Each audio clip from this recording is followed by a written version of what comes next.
Hey guys, my name is Danish and welcome back to my channel, and today we are going to sit and compare two mice that I'm using right now, which is the G502 Hero and the MX Master 2S. So without further ado, let's just get started.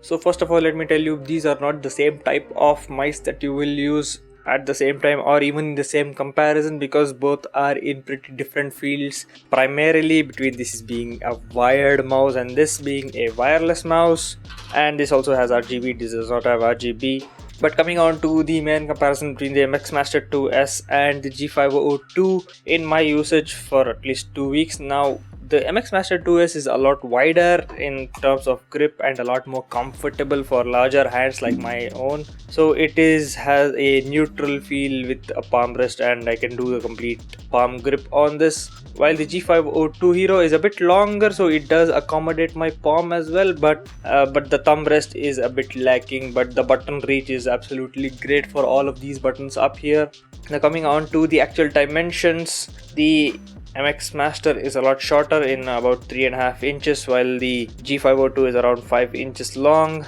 and the width as well changes because the G502 is around 3 inches and the MX Master 2S is around 5 inches wide. So it is a bit more stout, but also a really comfortable mouse to be using. Now coming on to the key differences between these two, this is battery powered and wireless. It can be connected through Bluetooth and through a dongle, and also as well as a wired connection to charge it when its battery is empty, which can be indicated by 3 dots over here, which shows the battery life, and the last dot flickers red when it is low. And now coming on to the build of both of these, both are really sturdy. The clicks are really haptic and really fun to do, but there is a main difference is the scroll wheel right here, because the G502 gets a completely metal faced scroll wheel, while MX Master 2S gets a metal scroll wheel but has that rubber ridged parts on the top, which does accumulate a lot of dust. Like my unit has been in use for around 2 years now, so it is a bit more grimy and dusty than the far newer G502.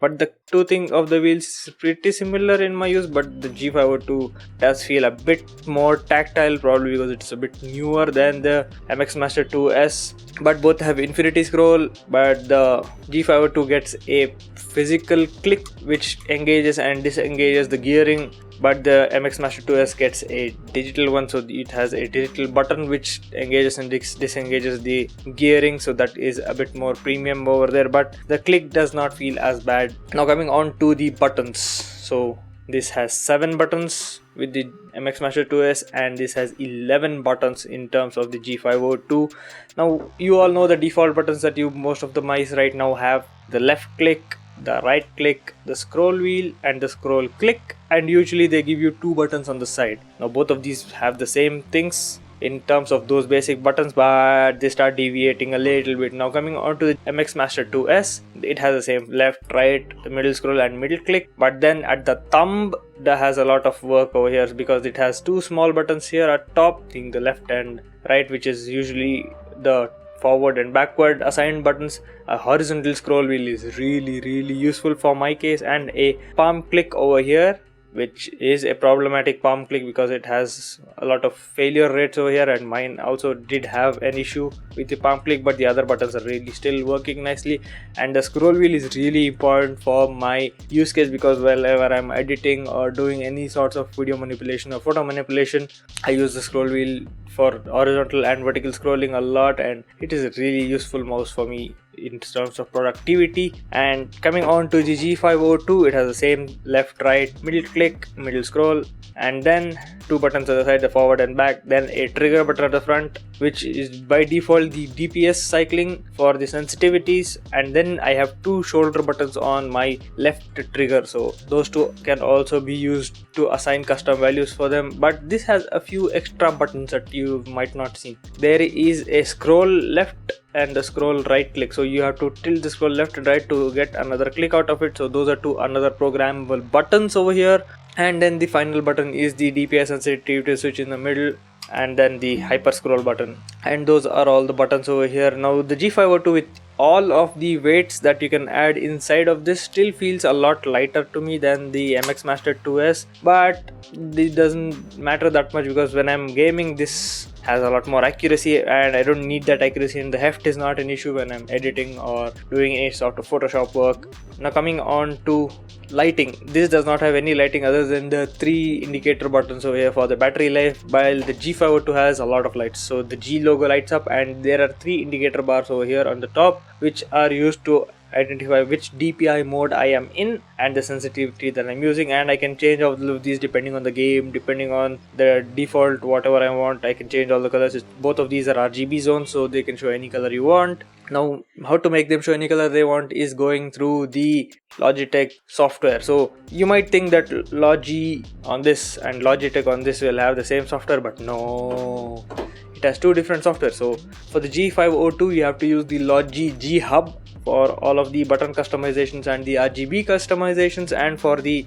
MX Master 2S I have to use Logi Options to customize any of the buttons and also the sensitivity and the polling rate for the scroll and everything like that. Now sensitivity is a bit of a issue here because I cannot change the sensitivity on the fly for this, and I can change the sensitivity on the fly for this, but I have kept it around the 3000 dpi mark, and with a bit of fiddling with the Logi Options I brought this to a similar-ish sensitivity. But when I pick this mouse up after playing on this mouse, it does take me about half a minute or a minute to just readjust a little bit, but it's just like a switch in my mind, and once I switch it I don't really feel the difference between both of these mice because both have different functionality. I can use this for everyday stuff, take it everywhere with me and be content with this mouse, but for gaming I would rather prefer the G502 because of the higher accuracy and the higher DPI and the slightly lower weight, even though I have put 3 out of the 5 weights inside because I like to have the mouse to be a little bit more heavier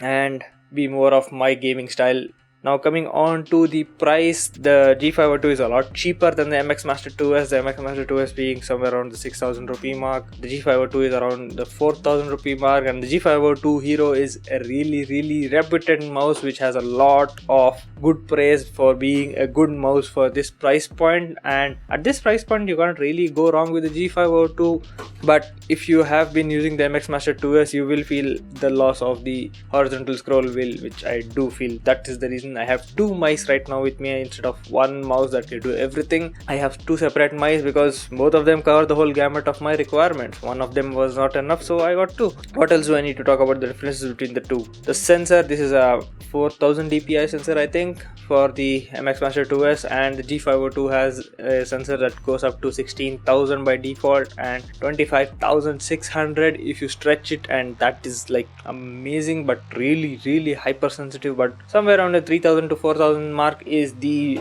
sweet spot that you will have to look into if you want to game on it or play esports on it. That's somewhere where you have to stay in the streets or even go lower somewhere in the 2400 mark to get a good gaming mice at the best price point. So yeah, this was the comparison between both of these mice that I have been coming to make after the previous video, which was the introduction to the G502. I have a full review coming on the G502 and all of my specifications and all of the changes that I've made in the software and how my use case has developed because of this mouse. So get subscribed to my channel to see that video in the future, and comment down below if I missed anything about both of these mice, or what comparison do you wanted to hear about, what specs did you want to hear more of. And as always, give this video a like if you like it, get subscribed to my channel for more of future videos, ring the bell icon over there to receive a notification for each of those videos, follow me on my social media channels for more fun content, and as always, stay home, stay safe. I'm gonna see you guys in the next one.